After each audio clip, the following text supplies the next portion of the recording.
fit the comp so well. It was the essence of a fifth pick on the red side. And actually, we haven't discussed this, but I believe both teams electing to be on the red side. So the way it worked was because they finished second, Daiwo's got side choice first game, third game, fifth game. That left Legacy with side choice second and fourth games. Everyone chose the red side. So while we do end up with a standard red to blue side shift, it's all on the back of people really valuing that fifth pick, and it came up big for Legacy. Yeah, it did. Now Dials are over on the red side, so we'll see if that makes a difference. As Cassidy is the third ban there for Legacy. Last one coming through for the Direwolves as well. And I wonder what they want. They're going to take their time with it, but it is Sejuani. Yep. So it's, I believe, the same exact bans. Maybe just trusting themselves to navigate the champion set. You have to say misfire in the champion select in game one from Legacy. Not necessarily a true misfire from the Direwolves, but that last pick, it really undid a lot of what they were putting together. Yeah, and there's Rek'Sai going to go over to Carbon, you have to think there for Legacy. That does leave Soul Strikes his Jarvan if you want to, but that's Sion totally fine in that game as well. I feel like Cassidon's the new champion and picks and bans that's come through, so of course it leaves open the Rek'Sai, which was banned away by, I believe, Direwolves last game, even on the blue side. Now Rek'Sai goes through very flexible jungler, potentially top laner, although largely untested outside of OMG's go-going. It's a good first pick, and Sion still up. Someone's going to snap him up. Yeah, I mean, they might look to take him and actually put together the Sivir Sion. Taliwaka picked up Sivir's first win in quite a while in the OPL, but it is Sivir Sion. We've seen this on day one, Legacy versus Chiefs. Now the Direwolves are going to have a go at it. Yeah, it was Chiefs go in that case, but now Legacy will have very haunting memories of that game where they were just powered down by Chiefs. In our first game of the OPL, fast forward all the way to our first semi-final, Sion, his win rate's dropping today. The regular season 75%. He's 0-2 on the day. Yeah, I mean, Sion's not had a good start so far, but we'll have to see how he works out. Again, probably a jungle pick there for Soul Strikes, and looked again totally fine, even with some slight changes on 5.6. But Legacy now looking for their next two picks, and a lot open here still. I mean, in terms of things being open, let's assume it's a jungle pick. It's surprising to see teams move away from the likes of Zac. We saw Naya from Fortnite bringing that. That's another very strong champion this patch. Loves the Cinderhulk item. Sion being the jungle, it's fine, but you kind of saw it kind of preyed upon in this last series where Jarvan did so much early skirmish work, specifically focusing on Sharp. And Sion, he got tanky, but that's all about he did. Yeah, I mean, and that's fine, but it needed a bit more damage. But Legacy have gone with Rumble, Ezreal as their next two picks, so pretty flexible on the Ezreal. Rumble, presumably there for the top lane, but very different stuff. Not a bruiser, not a tank, a mage here for Minky in the top. Not a lane-dominating champion either. Can definitely be preyed upon. Does okay in a 1v2, but is very prone to tower dives, a bit like Ryze was a few patches ago. Such an early priority on the Ryze, just a big surprise to me. And we'll see how that moves through here. So we've got the Ezreal done through, and it is Xerath back for Sharp, and Chuff is going to get his Thresh. And Chuffer on Thresh, that's an excellent champion to combo with Xerath, because even if he is being assassinated, like we saw a couple of times by the Annie coming out from Chuffer in the first series, sorry, Ejim in the first series, now you have the potential reposition coming through from the Dark Passage. So I do like that coming through. Always been one of the power picks in the OPL. The Thresh has actually been very, very strong. Surprising it's waited till game 3. Yeah, I mean, it's been one of Chuffer's best champions as well. So plenty of good stuff going on. That does leave Leona Annie as champions that Ejim have already played. But oh my god, he does it again. Cannon is in there, but that's the Ejim Alistar. And I feel like suddenly we see a lot of similar champions coming through from Legacy to that fateful, massive comp they ran earlier in this week. There's the Alistar. The Ezreal was in that game as well. We talked about an Alistar Ezreal lane as a bit of a strange one. The Rek'Sai, I believe, also on their team coming through from Carbon. So a lot of similarities, and we remember the burning that Rumble was able to do. So they're just bringing it back. We thought, okay, why did they show this strategy? They're not going to be able to repeat it. Maybe it's not going to be the level 2 shenanigans, but a lot of similar picks coming through from Legacy. Maybe, and interestingly enough, Choo-Choo is presumably getting the cannon here. We'll have to wait to see how it really shakes out. But the Direwolves do have one more pick to think as well. I think Sharp right now is thinking, guys, please don't let me get killed by the Alistar. I've seen what they do to mid laners, but we're going to have to give someone another champion, and it might be a carry champion for Perfection. It would make a lot more sense versus something like the Nautilus that he played last game. And I really like the Fizz against true tanks like Maokai. Of course, you can just power people down with your W, max that Sea Stone Trident, I believe, and just auto-attack people down with health stackers. But this is not going to be a health stack. It's going to be a Rumble. It's going to be going largely offensive. So an offensive mage versus mage battle in the top. That's really interesting to me. It's not something I've seen in terms of AD Fizz laning. No, but it is Perfection playing a carry champion. He loves his mages in the top side. Has played, what, one Aurelia game and not really any tank games. Doesn't play Maokai. Prefers, you know, the Hecarim, the Cannons, the Morganas even, and now Fizz. such a strange competitive best-of-5 where Maokai hasn't seen a shot in the first 3 games of a best-of-5. So much priority in other regions, but Sion is the big story in the OPL, continues to be picked despite falling through. I like the mid lane Kennen. Kennen can struggle in mid lane because he doesn't have a lot of wave clear unless he wants to use his Lightning Rush aggressively and uses W to clear waves, especially compared to Xerath. A bit night and day in terms of wave clear there. What he does offer you, though, when his flash is up, another champion that can really deal with Xerath can just try and aggressively get in, get the stun down, try and kill that Xerath in transition. Yeah, while we move into our next game here, we actually had a competition recently on our recent streams. You might remember taking some screenshots of the last, a 3rd and 4th game Dragons of our last OPL day. Well, we have good news. Some people got to win 600 RP, which was the prize to give away. We're happy to announce the competition winners now as well. So congratulations to the Rage Killer, League Beast Mode, Mao Selfang, Red. Oh, that's hard to read. You get that one. Red something and Mr. Heckle. Yeah, congratulations to you all there, of course. Please collect your RP and good work getting those dragons in early. Absolutely. They were the 5 fastest people. We've got plenty of applications, so thank you very much for coming in, but only 5 winners. And of course, keep your eye out for any future competition that might be out in the OPL stream, because we're going to like giving you guys free stuff, and you seem to like it as well. I mean, free stuff, Beige Time. You take it. And in this game, the free thing is, it could be a free win when we're talking about this Alistar, because it certainly looked like it when we saw it 2 days ago. I just can't see a scenario where the level 2 gank pays off, though. Giving that level 2 to the Alistar and then coming and punishing the mid laner sounds like a perfect strategy, because basically what they did with the Leona last game, Alistar, even more initiation options, but I have to expect Sharp is going to be playing so defensively in this mid lane. Yeah, just doesn't want any sort of roam coming through. And the other thing about Kennen that we didn't quite touch on yet is that one of the nice things is he has very early CC access. Level 2, I believe, is the earliest he can realistically CC. Level 1 technically with the W, but, you know, in the early levels, Kennen can lock you down as well. I think in terms of cooldowns, it's not possible at level 1. I mean, if you get 12 auto attacks and get double procs, maybe. But as you mentioned, at level 3, at level 2, it's definitely a possibility with the Lightning Rush and the W, the Electrical Surge, I believe. Really racking my brain for Kennen skill names. That's a scary thought, because there's plenty of CC coming from other areas. I mean, Sharp, he was playing defensively last game by necessity. It's going to probably be the same story here. You have to think so as well. And I guess the other thing to think about moving into the early stages of this game is, are we going to see another lane swap attempt? The other thing is, you know, you can't just pack up and leave the bottom lane as EGM as Alistar. If you want to run around, you have to make sure it's safe that Tallywhacker is able to secure some farm. We've already seen that Perfection's a great person to swap on, especially on a champion like Fizz. Have to think they're going to try and unlock the EGM roam again. And one of the reasons we don't see Alistar is a very volatile 2v2 laner. Okay, you ping level 2, you get that Gromp experience or something, ping level 2 and go for an all-in. That's a possibility. But in a long laning phase against a Thresh, Thresh just has so many more options. As a ranged champion, he actually has disengage options with the Flay, of course, and then engage options, and just is so much safer in terms of laning. So you do want to look for that 2v1 if you're Legacy. It opens up the roam. You know, your AD carry goes top fast, freezes the lane. Plenty of time for your Alistar to go and influence other lanes. Can pick up the solo experience on Gromp like we saw already. They're going to look for the lane swap. I mean, basically, Direwolves will be expecting a lane swap. They're going to be trying to account for it, get their own wards down, and try and force the 2v2. If it is a 2v2, that's a big win for Direwolves, because it makes the Alistar that much more accountable, like you said. You can't just up and leave. Bard players, I'm looking at you. Your lane and roam, you have to engineer a roam opportunity, and that's what a 2v1 does. Yeah, and so much of this series already has been about the early level 1 action, especially those swaps. So no different moving into this crucial third game for both teams. Remember, both teams are up 1-1 right now. Winner of this game, so important to determine momentum, because all of a sudden you're 1 game away from moving to the finals. And to me, a 2-1 and a best of 5 is a bit like having 4 dragons. There's always that threat that you're going to be winning. There's 2 games where the enemy is 1 game away from a lost series, and as it mentioned, a potential final route into the winner of tomorrow's game between the Chiefs and Immunities. So a lot on the line. 2-1, so much of a psychological victory, and it's either going to be Legacy with a lot of momentum, 2 wins in a row, or Direwolves returning to their Game 1 form and really coming through. And you know what? I'm sure the Legacy fans are smiling, seeing that Alistar again.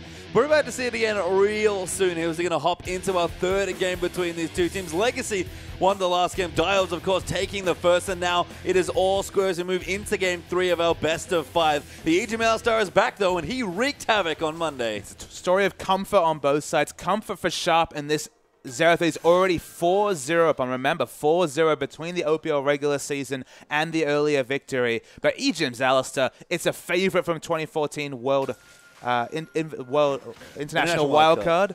And from earlier this season. So Direwolves, they're invading aggressively. It's all about scouting out this lane swap for both teams. Yeah, and I love this big stack from Direwolves, getting the early vision down, making sure you have vision, but Carbon sneaking into the top. So going to check with a very standard deep ward there in the top, looking for a lane swap, and both teams super proactive in the early level. There's so many possible outcomes when it comes to lane swaps. Do you bluff a lane swap? Do you go for one? Do you just go to a standard lane and hope the enemy team thinks you're going to lane swap? So many mind games upon mind games, even with these extra wards for vision. Well, Legacy are going to get spotted now. Great vision in a big long diagonal, snaking from mid all the way down to between the tier 3 and tier 2 tower. So plenty of vision there. Legacy know they can't really go to that side, but Chuffer and King are already in the bottom. No, never mind, they do recall. I mean, the big issue for Legacy is how do you enter lane in the bottom lane without being spotted? So they know that the AD carry and support haven't made their way down to bot unless perhaps they rushed there and got there very, very early. Only Rek'Sai showed himself in terms of vision, trying to get that aggressive ward for Legacy in the top lane. Will they get the lane swap? At the moment, it looks like no. Yeah, I mean, Direwolves are going to walk there, so it should be standard lanes there in the top side at least. But we do have Alistar on the Gromp right now. I wonder if Ejim is going to try something out. He's actually doing it with Tallywacker. They might just share the XP here, move into the standard lane. And it looks like, yes, they'll give Tallywacker level 2, actually. Yeah, Tallywacker's the one to get level 2. It's the exact opposite of what we saw in the OPL 2 days ago. So Sharp, he's going to play behind defensively. I prefer this situation just because bluff the engage, bluff the... I mean, in this case, of course, Alistar's already entered lane, but just add that extra kind of seed of discontent and just give Tallywacker the Gromp for laning. And a nice little adaptation there from Legacy, knowing that, okay, we can't move in. They're going to spot us in a lane swap. So if we're going to take it as Carbon, double on Burrow there for the knock up there. Now King going to get knocked up as well. Carbon does take a tower. Good bit of damage moving in, but Flash has burned everywhere in the top lane. A surprising amount of damage. I expected the follow-up Flash Pulverize to come through from Ejim, but thought better of it. Holds onto that cooldown. The minimum, though, the summoners are in the advantage for Ejim because Chuffer, he's used his flash. And Carbon, a good little bit of pressure. Another nice adaptation by Legacy in the early game as we settle into a very uncommon mid lane matchup, Xerath versus Kennen. Your thoughts, Papa Smithy? I mean, Kennen can't really prey upon Xerath because Xerath has so much range. He's getting good auto attack trading in now, but in general in this laning phase, it should be pretty difficult for Choo-Choos to be able to get a lot of auto attack harass. He does have the summoner spell advantage, having Ignite for the offensive options, but as you can see, as a 550 range auto attack champion, doesn't have any ranged wave clear, he will struggle to control it, especially as the levels come through for Sharp. Yeah, just has to trim as aggressively as possible with the Doran's Blade and try and keep them back. So Sharp going to feel pressure right now, but plenty of good CSing options on the turret. Now Soulstrike's going to come around. A good zoning Q there coming through, but Choo-Choo's now going to rush the other way and try and get out. He's going to look for the stun to Sharp. A great answering stun, though, coming through, and Choo-Choo flashes over, almost gets another stun. The red buff, not quite enough, but nowhere to really go. Carbon's actually coming up and trying to save him here. Choo-Choo just wants to buy time and potentially get an execute. Carbon has run off Sharp, but Soulstrike is going to flash over, pops the W and gets first blood. Very good knowledge of that W range to be able to pick up the kill. It looked like the execute would be successful. It isn't. And Sion from the jungle, he might be tankier than we expect because he's got a bit of a snowball. And importantly, Xerath, that was another great pulve comes through there for Ejim, getting both of them through the spell shield there as well. I think very cleverly headbutting the support and just throwing out the pulverize. I guess we shouldn't be surprised when Ejim has excellent Alistar mechanics up there with Aphromoo, I think, in terms of being able to really perform on the cow. Only a couple of supports that really try it because it's so high risk, high reward. But he makes it look easy. Carbon coming through and now with Minky Whale actually in the bottom lane, but it's still Sion. Yeah, he is still Sion, very tanky. Hasn't gone back to spend the bonus gold that he got from the first blood, but still looking fine so far. And the bottom side's very interesting. It's our top lane matchup, of course, swapped down towards the bottom side of the map. Right now, though, Fizz getting ahead on CS. I mean, Fizz, basically, as Rumble in the early levels, you always have to respect the enemy top laner, and none better than Fizz when it comes to the ability to do a lot of early damage. Just going to max that Seastone Trident. It'll be interesting to see when the damage trades come through, specifically around level 5 and level 7, whether either of them has kill pressure. Interesting to note that, again, another good combo lands for Ejim, continuing to apply pressure into a reasonable lane here from Silver Thrush. Not a massive aggressive lane, but Silver having a little more trouble than I thought she would. I mean, look, there's the range disadvantage, 550s versus 500. So the auto attack advantage is with the Ezreal, has plenty of poke coming through.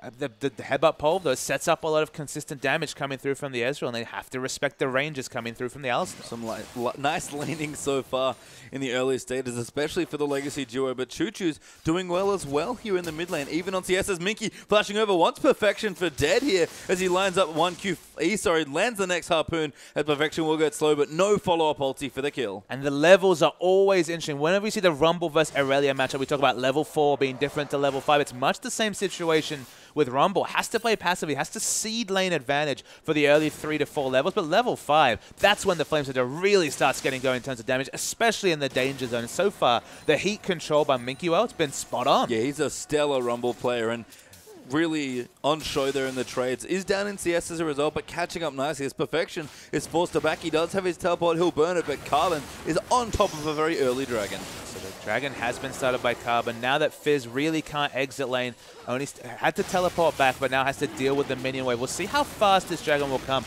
Minky, of course, the Flameslinger does reduce damage to these objectives, so it will be a slow Dragon. Yep, they will take it eventually, and smart stuff to take it away before the swap back down would potentially happen. So steal away the first Dragon. You have to think Minky will even return to lane here safely, almost level 6 as well. Again, falling behind in CS, but Rumble looking fine so far. I mean, doesn't have the goal to be able to pick up the first big purchase.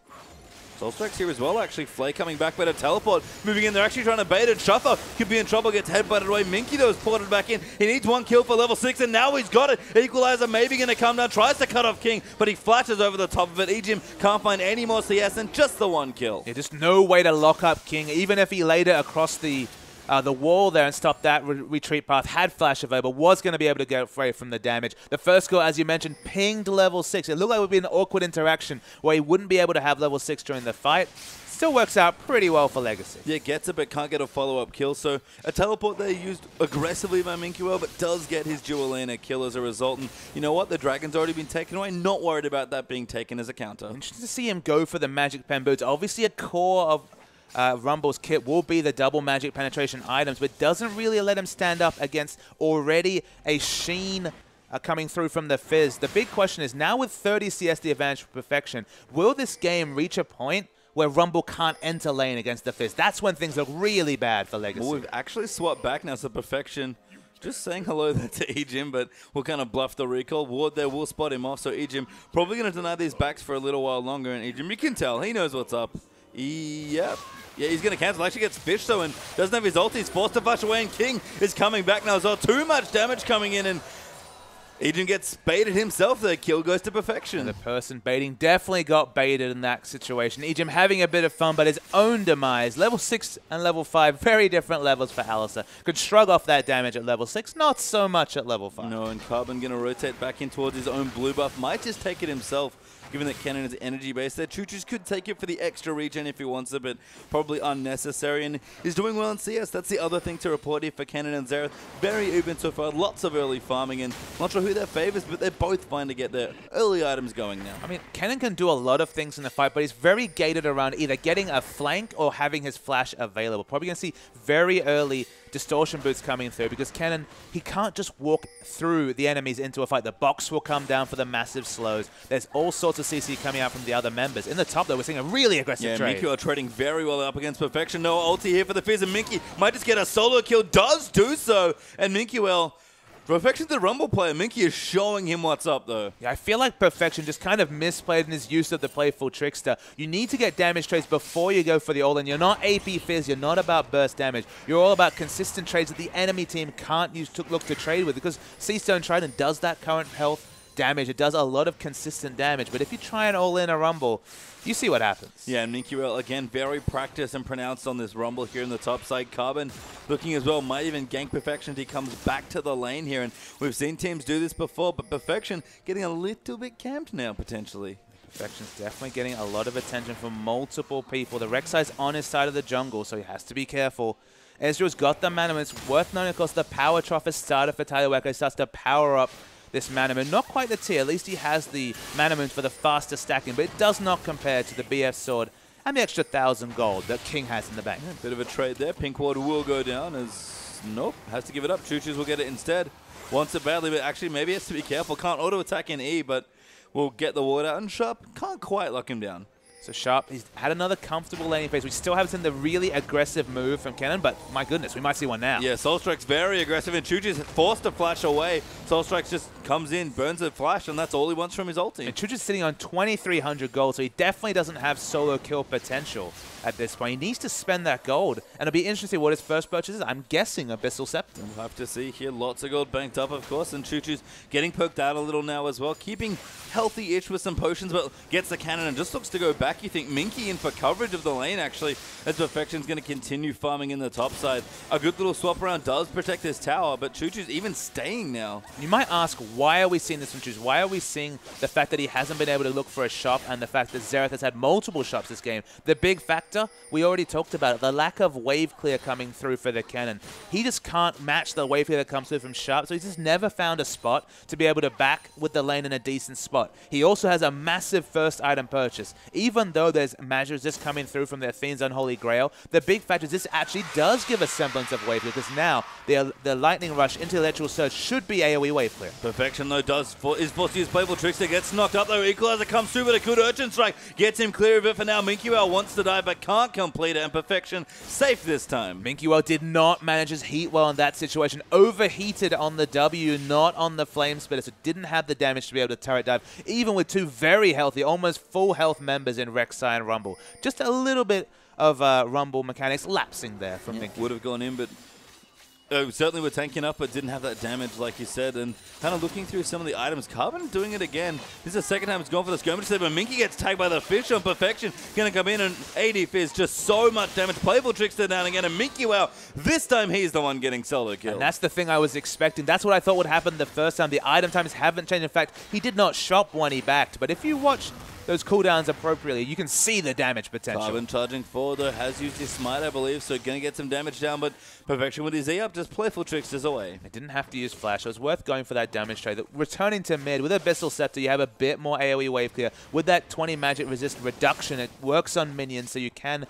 clear the minions much easier. You're still not Xerath. You still don't have basically on-command wave clear, but you still have the option. Yeah, and I mean, it's just a matter of Chuchu's doing fine in the lane, farming up, but what does he do in the first big team fight? The Dragon is back around as well. He's got an Abyssal. He doesn't quite have rank 2 ulti, but he's ready to go as far as the fight goes. Legacy got the first Dragon. Can they get the second here? He doesn't have Flash, so probably not a lot of pastry time until that ability is about. You're not going to walk through the box in particular. You're not going to walk through all the other disengaged CC unless there's a big warding disadvantage by Direwolves. They need to watch their wards and watch their flanks. Sharp almost getting locked down. The ulti is popped, but he gets stunned and isn't in range for one last bot. It was a good idea, but now Chuchu's might have got caught out of position, but they're going to go back in onto Sharp. The ultimate down there for Minky. Chuchu's gets hooked there, but Carbon picks up the kill on the Sharp. Chuchu's will go down, but Egypt's in the back, tanking as much as he can, but Carbon is going to go down to King. Now Soulstrike's getting low, but Minky is going to fall down. Too many tower hits getting tanked. Sivir gets a double kill and a 3-1 win for Direwolves. The disengage E from Sharp was the real MVP there. Then Direwolves rotated much faster. You'd expect that. They have the Sivir. Only now is Ezreal rotating. Might be able to cancel out this Dragon because the members are falling low, but it was a big team fight for Direwolves. Perfection's got his ulti. They've got to be so careful because if he lands onto Ezreal, he's going to die. They are going to come in for something here because Ejim is ready to go. He's very healthy. Does come in. Can't get the Dragon, but gets the double knock-up. Tallywhacker, though, too afraid of the Sivir. Gets Fish as well. Ejim going to get down. Tally might even get chased down as well. Playful Trickster comes in. That's going to force the flash and another kill and the Dragon, but Minky has come around the side. Soulstrike's going to go down to Tallywhacker. Perfection should be okay. I'm not sure Legacy are okay with that trade, though. Let me see. The single death is definitely not good for Legacy. They wanted more exit kills. They're looking for more, but probably too aggressive. Minky almost gets hooked as well. King is still around as well, ready to output some damage. Legacy going to try and get a tower trade. Maybe Perfection does go back in, but just kind of baiting and clearing out waves with his E. Direwolves do have to hold down here without Xerath. It's a bit tricky for them to clear waves with everyone else, so Legacy picking the right tower to try and take out. They definitely look to be. They're getting a lot of pressure. This should be the turret coming down. It's the first turret of the game, unbelievably, at 15 minutes. 2 Dragons down, 1 apiece. But that's the first turret and the first bit of global gold coming through for Legacy. So very even now as Direwolves are up about 700 gold, but under 1,000 gold at this point in the game is very minimal as far as leads go. Legacy trying to steal away the blue buff, though, could be a bit too aggressive. Chopper and Soulstrikes are in the area. Xerath rotating down as well. He's the one that wants the buff, but Carbon is going to take it away. Chopper gets the hook, but Minky just safe for now. A lot of long cooldowns not available for either team, so probably not able to judge accurately their power. That's the time when the aggressive team will make the advantages. so often Legacy have been the ones to make aggressive rotations. Equalizer down as well. Sharp going to get lined up for a pulverize. Massive knockups coming in, and Choo-Choo's going to find the flank. Just stuns up Perfection. Zones him completely out of the fight. The ulti comes in for Tally. Perfection gets stunned again, but will be safe, and it's only a kill. But Legacy going to try the 5v4 push. But for such a wonderful layering of ultimates, that's the minimum they could have gotten. Once again, Choo-Choo's just now gets flash available. Was completely irrelevant for a second engage. It was lovely work from the other members. You can see the potential of this comp if you're fighting in chokes like that, but that's the thing. You should not be fighting in chokes like that if you're Direwolves. Oh, King, good spell shield there. Keeps him safe, but Ejim on point with those initiations. Moby Boots up already on that Alistar, and he's so scary. And Legacy, crucially with Sharp dead, get the mid lane turret. And if Legacy can keep engineering situations like that with their aggressive wards to be able to get picks in choke points, they can absolutely win fights. But there's so much wave clear on the Direwolves side. That will never happen in the open. If they can force fights in the open, if they can move away from these jungle engages where they're burning down the path trying to disengage of the Equalizer, the Direwolves will find a much better time. Severan's there. That's instant wave clear at any point in the game. Yeah, and a pretty interesting adaptation by Italian now as well. That looks to be blue build coming through there. That's a Sheen and a spare mana crystal, so going for the Iceborne Gauntlet, you have to think. I mean, the blue build's interesting to me just because I don't know how that's going to help him peel off Fizz. Of course, Fizz doesn't max Playful Trickster first in the AD build, but he maxes it second, so he will still have a pretty good ability to gap close even through the slows consistently coming out of the Iceborne Gauntlet. It'll help him peel Scion off, but it's a jungle Scion that realistically a full AD carry build should be able to DPS down. And the other situations, it doesn't seem to add very much. So I would have preferred the Trinity Force just for a bit more turret damage. Because when they get these picks, they need to be taking out as many structures as possible. Because when the picks don't come, those structures, they're going to stay healthy. Yeah, and I like this adaptation as well. Perfection, also not that good wave. So Tallyback are going to come in. Perfection might be baited in. He actually does go back in. Massive damage. Those Choo-Choos going to just lightning rush back into the mid. Ejim is here. Fish did land onto Tallyback, but Perfection knows what's up now and is going to back towards this turret. It's 3 members committed, not for the kill potential, though it was a smart bait coming through from Ejim. It's to get this last outer turret. Finally, we're seeing rotations come through. But this is one of the things we talked about in the pregame. The rotational team is definitely Legacy. Direwolves, they prefer the long laning phase. They're always slow to these rotations. They even fall behind in gold, despite having massive CS advantages, because they often get out-rotated. And this game is no exception. And that third outer turret, crucially there, taken out by Legacy. So the outer ring now filled, so much more space for Legacy to move around, and a team that's already rotating well now as they've to pick things up in games 2 and now 3 of the series. I mean, King will get an answering turret here in his Sivir, but ulti for Minky might even deny that. He'll move forward, make sure to take it out, so does get it in the end, but just too much movement here for Legacy, getting the turret advantage now. Only the first turret coming through for the Direwolves. They're ahead in kills, but still very even in gold. You worry, though, that now that they've opted into Blue Ezreal, they kind of have to use the earlier power spike. Because Blue Ezreal, once you have Last Whisper, you're basically good to go. There's still other items that come through to help power up the build, but you're at a very early, cheap power spike that definitely will come an item ahead of King, you'd have to imagine. If you don't take advantage of that and the Fizz actually manages to get tankiness to supplement the Trinity Force damage and the fact that you can't really peel off a Fizz unless you're... I mean, look, this is Ejim on Alistar, so anything's possible, but it's still very, very difficult to peel off a Fizz. In fact, you can Playful Trickster during the headbutt animation to completely stop the displacement. If this Fizz can get tankiness to supplement the damage, you worry about the damage coming through from Legacy. And I'm fairly curious as to what Perfection's second item is going to be here. Is he going to go tanky? Will he go more carry? I have to think it's probably Frozen Heart. I believe has been the most popular second choice as Carbon ultis into the top lane trying to defend those precious turrets. I don't think it can be Frozen Heart though, Patient Time. This is double AP and then basically a magic damage Ezreal if he's opting into Iceborne Gold. The only physical damage is coming through from Carbon, so you don't want an Abyssal Scepter, but you kind of do. I mean, he might go for it. It's sort of interesting here, and he'll have Hex Drinker is worth a consideration. Maybe that will be the AD adaptation, but Frozen Heart, you want it just because it builds so well, gives you that 20% CDR to be a faux AP Fizz when it comes to mobility, but probably not going to be able to fit it into the build, at least early. Nash's Tooth, let's do it. Needs some cool there. Oh boy, those auto attacks. I mean, something here, there's no real MR CDR item, right?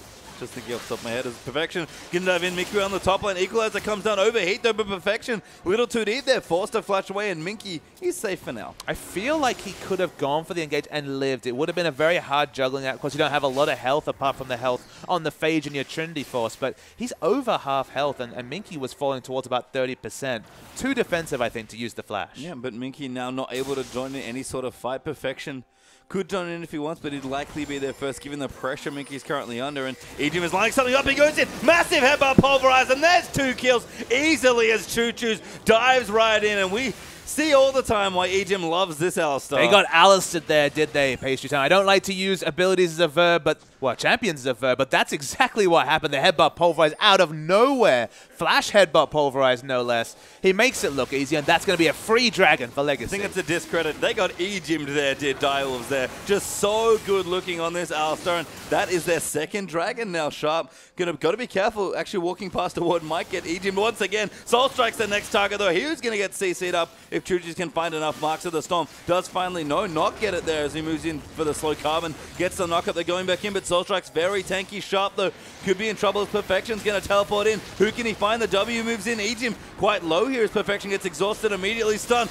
Will land, though. The blue buff goes all the way back over, but Perfection's diving in. He gets the first kill. Carbon going to be looked to chase and had a tunnel there just in case to save him, but he can't go anywhere else. So 2 answering kills for the Wolves. 2 answering kills. Up 2 for 2, I guess, in an extended fight. So not too much loss for the Direwolves. Still only the 3 turrets. They had 3 outer turrets down very early into this game. But crucially, Direwolves have managed to wrestle a lot of the other control back. Yeah, Minky Well is probably not able to push this wave out. Does actually use his ultimate there, but gets hooked by Juffa. Great wave clear there. He gets fished as well by Perfection. He's going to get dove on, and Perfection takes him out. Turret falls as well, and Sharp didn't even need his ulti. Yeah, the burst was big. It's going to be a second damage item, you can see, with the Bilgewater Cutlass finished for Fizz. Blade of the Ruined King rocks so well with you. The moment that the reason why AD Fizz was opened up, of course, is that now physical and magic damage is amplified when you hit that fish. So, of course, it's doing so much damage with just the Blade of the Ruined King proc, let alone the consistent damage. It's got health damage upon health damage with the Seastone Trident and the Blade of the Ruined King. It's not going to be tanky. And just answering an earlier point, there is still Spirit Visage, but doesn't really work so well with Fizz's kit. True too, but yes, doesn't really work the way you'd want it to. I knew there was one. Knew I could count on you, Papa Smithy, but the Jax build instead here for Fizz, if you will. Trinity Force into Blade of the Ruined King. I mean, even Jax is now go from Trinity Force into Frozen Heart or Randoms because it's such a high-risk build. But when you got Playful Trickster, the ability to become untargetable, to gap close, even does a decent amount of burst damage. You can afford to go risky, but it's, you know, if you misjudge, as apparently Perfection misjudged under the turret where he's forced to flash, he's already misjudged damage actually a previous time when he was solo killed by Minky Whale. You need to know exactly your damage potential. You need to practice this AD Fizz because it does deceptive damage, but it's not the old AP Fizz deletion. No, and Blade of the Ruined King is up now for Perfection, so lots of damage coming through here early on. 5, 1, and 4 already in this game, just over 23 minutes in. So a scary looking fish again, another Perfection carry champion, not a big tank like Nautilus this time. Much more in line with the Hecarim, although obviously a very different champion on Fizz. And you look down the item builds, no one can split push against Perfection. Now, not even Rek'Sai. I thought, okay, Rek'Sai's got a semi-global, that's fine. No armor completed. Okay, Fizz does a lot of magic damage, but hell, he does a lot of physical damage at this point. And anyone being sent up is going to be instantly regretting it. And Minky Whale, who's split pushing himself, might regret it here as King is on top of him. He actually used the equalizer. King has to be careful, but Soul Strikes is there to make sure he dies. Sharp even comes in with the ulti as Tallywhacker joins in the global party, but another kill there, and Minky, his 4th death of the game. So Perfection doesn't have teleport. Minky did, so he could have tried to answer. Ejim, he's on the case. Knockup's coming through there, but King is in here, and Shuffer pretty low, but will box around. Might be okay here, but Pro Seeker's going to come in. They're going to leave it for us. Going to keep getting shaded up. Tallywhacker there, coming around the side, able to pick up the kill, and a nice donation there by Legacy. I saw Ezreal on the minimap, and they were like, this is a great way for him to be moving, because now Blue Ezreal gets closer. In fact, an important power spike, Mirror Mana, is completed. The Blue Ezreal poke's definitely going to be doing work. The question is, can they stop this Fizz? We'll see. I mean, the Gauntlet done as well. Legacy, if they wanted to group right now, have hit a lot of their crucial mid-game timings, but Fizz is kind of going to delay that mid-game for as long as possible. Ejim headbutts back Sion, but Perfection is still pushing, and he's the real problem. Okay, Carbon tries to catch Sharp, isn't able to do it. Sharp still has his flash, which could be very crucial. Choo-Choo's no flash yet, doesn't have Distortion Boots. I think that's going to be a critical factor this game as Legacy. They're looking for a fight. Yeah, I mean, they have to here. They want to stay grouped as much as they can because Perfection, if he keeps pushing, is just going to continue to cause problems in the top lane of the map. But Scuttlecrab goes down, Carbon will back away, and I love what King's doing. He knows that they're split pushing anyway with Perfection, so he's continuing to take empty land farm on the other side because they're just chasing the fish around the map right now. He has no defensive wards whatsoever. This is why he's a feast or famine AD carry. He has excellent mechanics, and he just doesn't have any cares when it comes to split pushing without vision. He's going to finally back away, but all the vision in that area is blue vision. and that King is just the sort of person to try and push advantage. In this case, definitely a good thing. Yeah, and managed to get a lot of extra CS, 196 up to 174. Doesn't have the 3 kills, but 7 assists, not too bad for the AD carries here. And they're looking fine. I mean, short-range AD carries, fairly mobile in a team fight. If you set them up well, they'll do plenty of damage. But setup is the big thing here. Chuchu's isn't able to have big ultimates, apart from the big ganky setup there by Ejim.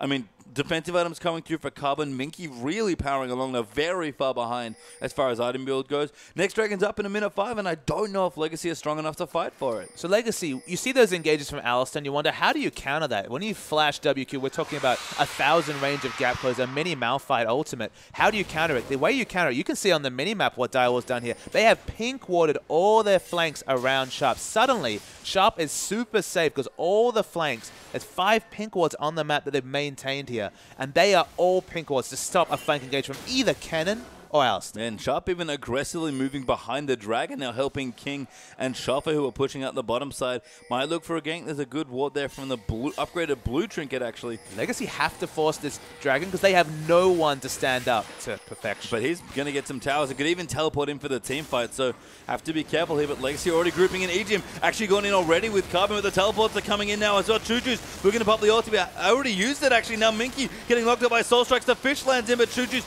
does use his on his Tallywhacker coming in, trying to do the damage, and Soul Strikes will go down. Perfection, not quite dead. It actually gets rumbled, but gets stunned up immediately by Chuchu's as Ejim looking to go down. Does fall there to Thresh, actually, but Tallywhacker coming back in, going to get another kill as Carbon will take that one. And a bloodbath here in a 3-for-3 trade. Tallywhacker going back in, but King with the spell shield healing in, trying to get aggressive, but Sharp still chasing around. Full health and mana is the Xerath, and Tally has to be so careful. Next Q doesn't quite land Sharp. No ultimate yet. I think it's coming back soon. But Chuchu's still moving in. Sharp, if he had his ulti, he'd be trying to kill people, but I don't think it's quite back yet. No, used it already. It's a very significant factor, though. In this 2v2, the hyper-mobile Ezreal and Kennen are not able to outpressure a Sivir-Xerath combination with Sivir's ultimate down. Xerath already fairly immovable. Sharp has really stood up this game. He was given comfort, and he's playing well. Yeah, and now it looks like the second Dragon going to be attempted here by Dials, but teleports in for Minky. Carbon's already ulted down as well. A little too much global pressure here in Legacy. Probably going to strong-arm Dials off this second Dragon and take their third. And Perfection has to walk down. Used his teleport in the previous engage. That's what Minky bought by walking down. Legacy having 5 members, got them ward coverage. Remember, there was 5 pink wards. There isn't now. Good steal there for Carbon. Gets the third Dragon for Legacy, but Perfection going to line up an ulti if he gets it. Equalizer comes to Ejim. Has been caught off, though. Going to take a little too much damage with no ultimate left to use, and will go down ulti a little too far off cooldown. And 1 kill for the third Dragon. Good for Legacy. So they are able to get the Dragon they were angling for. Third Dragon means movement speed. That should be a significant factor. Will help their rotations against Sivir, who's been so quick. Yeah, and that Fish as well, who's just been anchored to the top lane for most of it, all the Perfection. Joining a few more fights now around the Dragon area. It does have a Warden's Mail now, so building in towards tanky items. Could be the Frozen Heart, could be the Rained Ones. Either choice fine here for Perfection, I think. Choice is fine, but he's still dangerously low on the magic resist, I think. Sitting at 86 magic resist, which is comfortable. I believe Fizz still has magic resist per level scaling as a melee champion, so that's at least a source of magic resist. And he has the Merc Treads, but doesn't really naturally build magic resist into the build like we mentioned. We're talking about maybe a Hex Drink of a cost-effective Perfection, though. He's got caught up by Carbon, actually, but will Playful Trickster away. Tallywhack is here as well. Carbon trying to find a bit of Perfection. Good Blade of the Ruin King active keeps Carbon away and doesn't even need the Lantern offered by Chuffle. It takes multiple members to stop his split push. That's what you have to remember, is that he's forcing the hand for Legacy in terms of their rotations. These are not the aggressive rotations for turrets that we saw 2 days ago, or the smart rotations for picks last game. These are necessary rotations because they have no answer. No single member answer with a global, despite having 2 to deal with this Fizz. Just trying to keep up with Perfection. It's been a tall order for Legacy in the last 10 to 15 minutes, and I guess the bad news is he's only getting stronger. Doesn't want to leave the top lane yet. Dragon down, of course, so doesn't really need to be anywhere else because Baron is the other objective, and he's going to be on the top lane anyway. I'm not sure what the answer is for Legacy. If they find some good teamfights, they can kind of brute force Direwolves out of it. But they're playing around this Fish. They're playing very carefully together. And Direwolves, I feel like they should just return King to the bottom lane. Go for the 1-3-1. They've had the wards on their flanks for a long time. They shouldn't be afraid of the pick potential of either Kennen or Alistair, because they've smartly warded for it. Now that they're pushing in, suddenly they don't have that much defensive wards, and Alistair's on the flanks. Yeah, Perfection may be looking for a dive, but Ejim wants in. Carbon going to move in as well. Chuffa will be the first target there, but Soulstrike's ulti's back in. Chuchu's gets his ulti down, pops his Zhonya's, but it's a little too much damage made. Perfection not quite getting started. Great Q there as Minky. Zhonya's is just in time to knock her down, but will fall eventually to Xerath. Tallywacker in the backside trying to kill Perfection with the fish, diving around everywhere as he gets another kill. Xerath picking up the double in and amongst the mess, and Tally, the only one left alive, eats a Q and almost goes down, and that's a big win for the Wolves. You just can't peel away Perfection. That's the thing. You go Blue Ezreal, you think, all right, the melee divers, they won't be able to do damage to me. You can't account for playful tricks. It completely negates all the slows coming through from the Iceborne Gauntlet build. The extra armor, good luck with that, and it's going to be an inhibitor for Direwolves. You know what? It's not Kassadin, but it feels very similar at this point for Perfection's Fears. Unpeelable, massive carry champion from the top lane. That's got Perfection written all over it. And remember, this looked like a good initiation. Insignificantly, though, the Alistair only hit the thresh. They were able to disengage from a lot of this damage. Then Perfection shows up. He gets the first exit kill after very nice layering AoE damage coming through from Sharp. He continues to fight in the front line, and he just doesn't fall down. He's already deceptively tanky. He can shrug off a lot of damage with the Randuin's, sorry, the Warden's mail. Sion, he dies in the front line tanking up turret, but that's the perfect person to die, honestly. And a big fight for Direwolves. And now Baron getting rushed down by both teams. It looks like Legacy are going to beat Direwolves to the punch, so they might just start it here.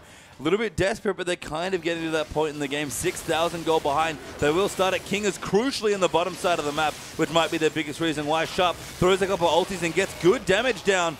But Soulstrike moves in, and Legacy are forced to disengage the Baron. Have to disengage. Of course, that magic resist debuff does still come through from the Baron. So taking a lot of damage from the right of the Arcane from Sharp. They back away.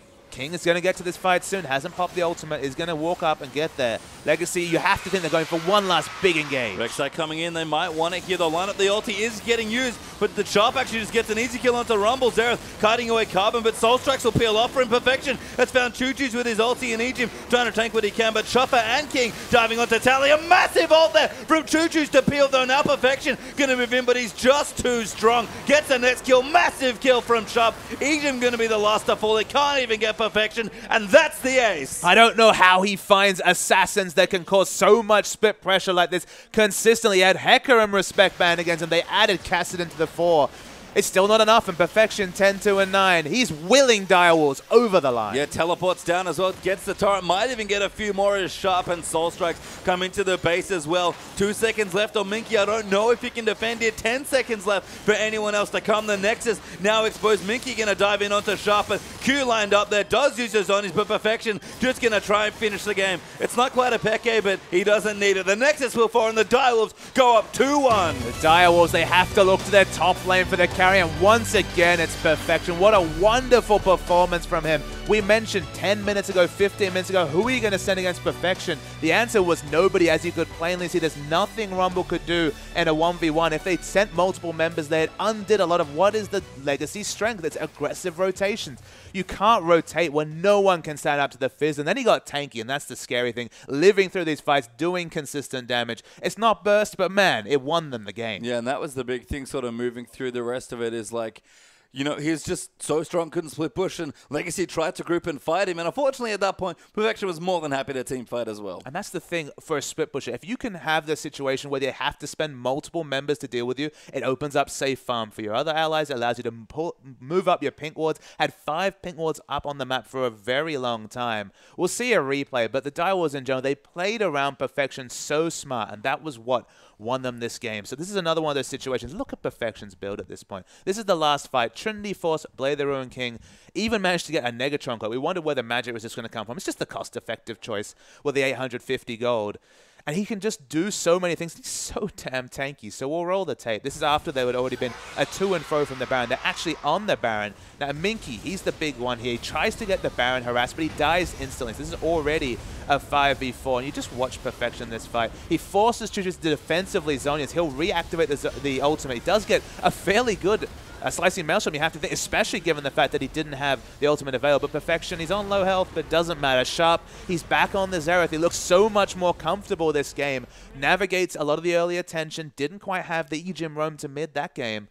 maybe they need it, because when Sharp's on comfort and Perfection gets a top lane carry, Direwolves, they look good, and now they're 2-1 up. Yeah, and that feels like the biggest difference is just Sharp when he gets picked on, just a different player. I mean, Perfection, sure, massive carry, can do wonderful things from the top lane, but they couldn't shut him down. I mean, who do you ban now? You've got too many champions for Perfection. You want to take Sharp off comfort, but he's got quite a few champions. It's a struggling situation now for Legacy moving into the next game. I'm going to give one piece of advice. Ban the Hecarim. Yeah, we'll see if they ban the Hecarim, because we are going to move into Game 4 after a quick commercial break. The Dials, though, one game left to make it to the finals. We'll see you soon.